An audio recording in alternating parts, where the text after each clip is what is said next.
Hai kawan-kawan perempuan, jumpa lagi di podcast Kesandung Kawin bersama saya Wita Wibisono. Dan saya Chandra Widanarko yang akan mengantar cerita tentang perkawinan, pasangan, dan perempuan. Laura langsung. Jadi di episode sebelumnya tuh kan videonya kami lagi repressing. Mau nonton. Tadinya mau nonton film kocak. Iya. Kakak Bos. Itu kesenangannya Cenil tuh yang begitu-begitu. Kalau aku sih B aja gitu. Terus nggak taunya nggak ada. Udah habis. Filmnya udah habis. Akhirnya kami nonton Laura. Ya ini justru pas buat Kesandung Kawin ya. Iya. Itu film cukup. Ternyata dia tuh influencer ngetop ya. Iya memang. Ngetop. Dia influencer ngetop. Terus pacaran sama ya laki-laki ya.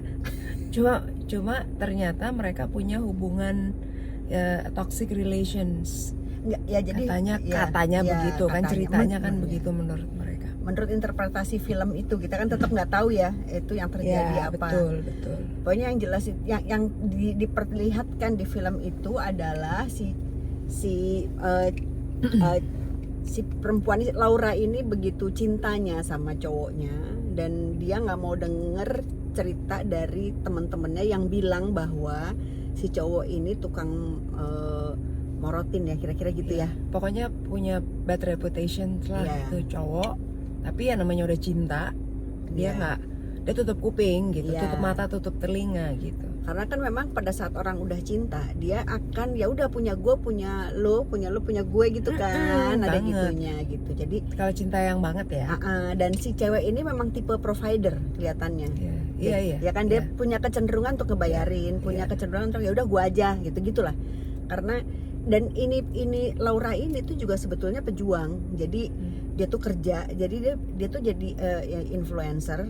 Dia tuh kerja emang, jadi bikin konten. Kerjanya tuh bikin konten dan kontennya pun udah lumayan gede dan dia banyak dapat endorse dan jadi duitnya lumayan sebenarnya dia. Bukan gitu. Lumayan lagi tuh M ya. Pada akhirnya pas lagi sakit sampai akhirnya sampai bisa beliin rumah buat keluarganya gitu. Oke bang, oke. Nah, cuman ini cowok. Nah pada saat si Lauranya sakit ya, pada saat si Lauranya tabrakan. Bukan kan intinya mereka party gitu, pulang dari party karena cowoknya mabok. Entah mereka berdua atau cowoknya doang ya, gue lupa tuh waktu itu. Ceweknya si Lauranya tuh tidur ya karena ngantuk banget. Ternyata karena ngantuk, nah ini insert nih, jangan nyetir kalau lagi ngantuk banget atau dalam kondisi yang emang nggak lagi tipsi ya, nggak sadar gitu ya, apa setengah nggak sadar gitu. Itu tabrakan, itu kan memang ada di berita-berita ya. Itu tabrakan hebat yang pada saat kejadian dibawa ke rumah sakit tuh sebenarnya nggak terlihat efeknya, tuh kelihatannya kecelakaan ringan. Ternyata itu kecelakaan yang akibatnya fatal sampai tulang syaraf atau apanya, syarafnya nggak bisa berfungsi lah intinya. Lumpuh lah dia. Lumpuh.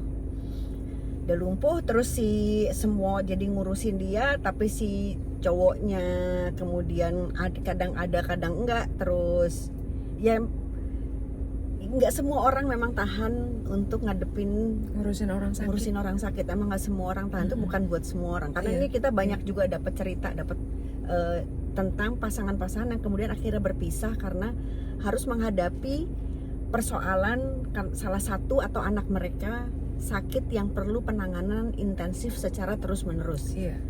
Itu susah sih, emang susah, tuh butuh yang macam-macam kan. Gila sih tuh. Macam-macam kan, belum ada faktor ekonominya juga, pasti kan perlu banyak gitu. Walaupun ada asuransi tapi kan pasti beda lah pengeluarannya gitu. Belum waktu, tenaga gitu kan kalau ngurusin orang sakit kan gitu. Dan rewel kan, karena orang sakit itu karena kan dia secara secara psikologis kan dia juga sebenarnya mentalnya lagi down kan. Gitu. Itu makanya gue waktu beberapa hari lalu gue baru bilang sama temen gue selalu kagum sama caregiver. Jadi orang-orang yang ngurusin orang sakit dan itu keluarganya, itu jauh lebih susah loh ngurusin yang keluarganya. Karena ada temen gue, ibunya demensia. Dan demensia itu kan tidak bisa sembuh kan, cuma bisa ditahan. Iya. Jadi dia cuma ditahan aja. Nah, dan itu semakin tahun akan semakin menurun memang kondisinya gitu. Nah, itu kan sehingga makin macam-macam kan, makin eh, emosinya jadi naik turun, terus ingatannya on off kayak gitu-gitu. Dan itu butuh sabar dan sayang yang luar biasa Ya, sih itu butuh keikhlasan Gila sih itu. tingkat tinggi sih banget. untuk ngurusin itu. Tapi intinya dari film Laura ini adalah Laura sebagai kan di sosoknya itu kan perempuan fighter gitu. Heeh. Dia perempuan, ini mobil nggak mau masuk ya? Kita parkir di pinggir jalan. Iya.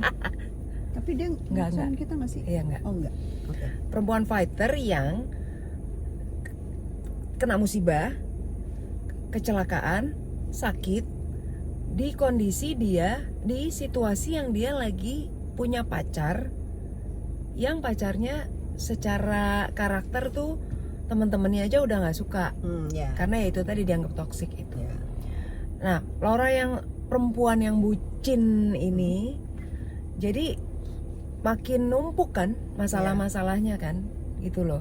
Udah sakit, udah terus dia punya pacar yang Iya. seperti itu gitu. Jadi keluarganya juga.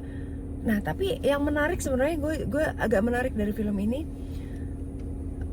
bagaimana kita sebagai keluarga ya, kalau kita melihat keluarga atau melihat teman dekat atau di kondisi yang seperti itu atau dapat pasangan Ya. Ya, ngerti ya? ya? Iya.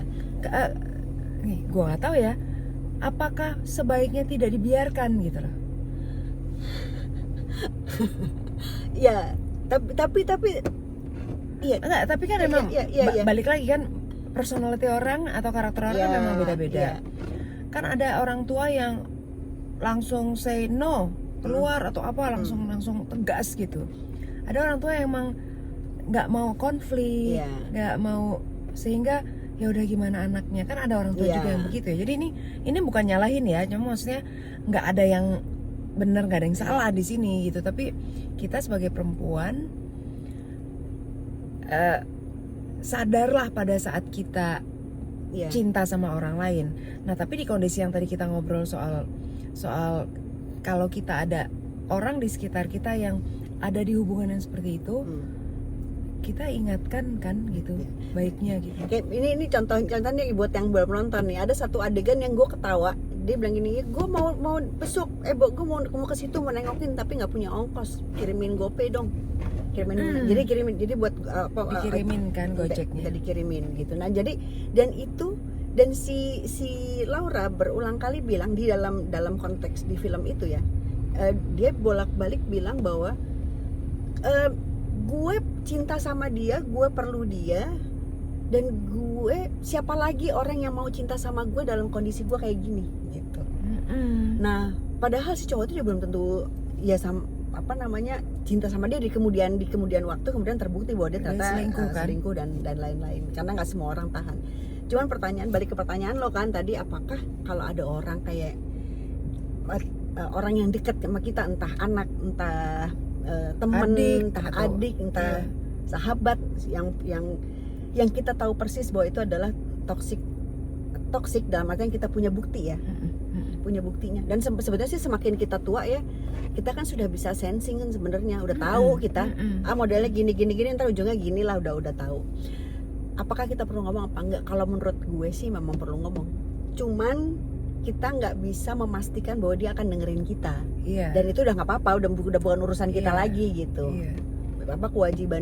Kewajiban kita adalah ngasih tahu, tapi bukan hak kita untuk memaksa dia percaya sama kita dan mengambil keputusan atas apa yang informasi yang kita berikan gitu. Kalau di film itu kan memang keluarganya juga udah bete sebenarnya. Cuma ya memilih nggak ngomong ya, untuk nggak ngomong gitu. Ya mungkin karena kita kan nggak tahu ya apa yang terjadi sebelumnya dengan hubungan itu gitu. Apalagi dengan yang tadi lo bilang, orang kalau udah punya hubungan bucin dan lain-lain itu kan cenderung nggak dengerin persis pendapat orang lain kan gitu. Kadang-kadang kondisinya gini loh, bukan, jadi dia tuh kadang-kadang kondisinya bukan nggak mau dengerin, tapi Dia Dina percaya, ya? enggak, dia percaya sama pacarnya. Jadi gini, ada orang bilang gitu, tahu nggak loh, dia tuh kan setiap kali, dia tuh kan tukang morotin cewek-cewek gitu, misalnya gitu. Tapi si cowok ini akan bilang, mana mungkin aku morotin, yang ada dia lagi yang minta-minta aku, yang ada, jadi aku berapa kali loh transfer juga ke dia, dan ditunjukin lah bukti transfernya, ini aku transfer ke dia, dan itu bener juga, dan dia percaya. Tapi di kemudian hari memang terbukti bahwa itu transfer bayar utang, kan nggak tahu, ya maksudnya Iya kan, jadi ya, buktinya ada, tapi kita sebenarnya dalam konteks yang berbeda, iya, betul, ya, kita nggak tahu. Atau orang lagi bilang, dia tuh kan ini tukang apalah sama orang apa, atau misalnya dia tuh tukang bohong misalnya. Sementara ntar si pacarnya atau suami atau siapapun akan bilang bahwa enggak, gue nggak tahu ada apa dengan orang-orang itu, karena omongan gue selalu dibolak-balik sama orang, gue tuh udah biasa banget omongan gue dibolak-balik. Nah kan artinya si cewek ini kan jadi percaya lah gitu. Nggak artinya dia nggak punya opsi untuk nggak percaya padanya, karena ada buktinya. Iya. Gitu. Padahal buktinya itu dua konteks yang berbeda itu tadi. Persis. Iya, Nah, iya. jadi bisa gitu, bisa aja orang yang lagi ya, dalam hubungan toksik, bisa jadi bukan dia nggak mau dengar, tapi memang dia membuktikan sebaliknya gitu. Dia punya bukti yang ya kayak dia nggak sayang sama lo, tapi yang dia dapat love bombing ya, gitu love kan. bombing itu bener. Ya gitu sih. Ya gitu lah. Tapi sekarang balik lagi ya, kita selalu ngomong ya, emang membangun atau meningkatkan level kesadaran kita itu penting banget. Iya. Dan kadang kita tuh emang harus percaya sama intuisi kita sendiri. Iya. Karena kadang bahkan sering kita ignore itu. Lu udah punya feeling sih gini, ya. kayaknya dia gini deh nih, tapi enggak, kayaknya dia baik. Kita suka ngerti gak sih, suka nabrakin intuisi kita sendiri. Iya. Bisa jadi. Walaupun enggak, tapi biasanya intuisi itu suka datangnya ke orang-orang yang sudah umurnya udah agak banyakan. Biasanya karena dia udah punya referensi kan, udah punya Kita pengalaman. Sekarang Makanya banyak feelingnya kan gitu. Oh, kira udah bisa dapet pola gitu, otomatis punya pola. Atau emang orang-orang yang dari kecil dia punya pengalaman yang sebenarnya nggak enak gitu, sehingga membuat dia radarnya nyala terus gitu. Ini kalau kayak gini nih ntar kejadian kayak waktu bokap gue kayak begini gitu. Jadi dia radarnya dia nyala terus. Bisa juga kayak gitu. Bisa Ya juga udah. gitu. Gitu ya kawan-kawan perempuan, semoga kita terus sadar. Ya enggak? Jangan mabok. Ya udah, sehat-sehat semua. Mari bahagia. Kawin pasangan semua akan lucu pada waktunya. Bye bye.